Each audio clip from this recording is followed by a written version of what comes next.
Bernard Laporte et le clan français heureux après l'annonce de la décision de se voir confier l'organisation de la Coupe du Monde 2023 de rugby, le 15 novembre 2017 à Londres, au World Rugby AFP. Le patron de la fédération néo-zélandaise de rugby Steve Tew a pris acte jeudi de la décision, étrange, d'accorder à la France l'organisation de la Coupe du Monde de rugby 2023, observant que les votes démocratiques produisaient parfois des choses curieuses.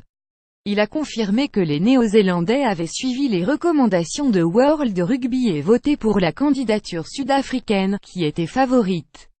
Mais c'est finalement le dossier français qui a récolté mercredi le maximum de voix, aux dépens des dossiers sud-africains et irlandais. Coupe du Monde 2023 tout les rageux, la revanche inespérée de Bernard Laporte. https://t.co7jugeantdkpic.twitter.com Ansteva 2i6w 20 minutes sport @20 minutes et sport November 15, 2017. Confiant qu'il n'était pas surpris, Steve Tew a observé que cette décision était un exemple de « démocratie en action ». Au final, nous vivons dans une démocratie et les démocraties donnent parfois des choses curieuses, a-t-il dit à Londres à Radio New Zealand. En l'occurrence, elle a produit ici un résultat auquel les gens ne s'attendaient pas. Il a reconnu que le fait que les recommandations de World Rugby n'aient pas été suivies pouvait étonner.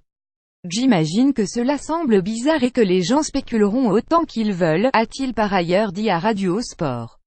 Nous compatissons avec l'Afrique du Sud, mais il a reconnu que la France et l'Irlande avaient totalement le droit de faire campagne contre les recommandations de l'instance, et s'est dit convaincu que la France organisera un tournoi exceptionnel en 2023.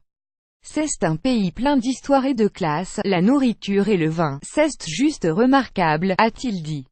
Mais nous aurions aussi apprécié d'aller en Afrique du Sud. Nous compatissons avec l'Afrique du Sud qui a probablement cru il y a 2 semaines que la partie était gagnée.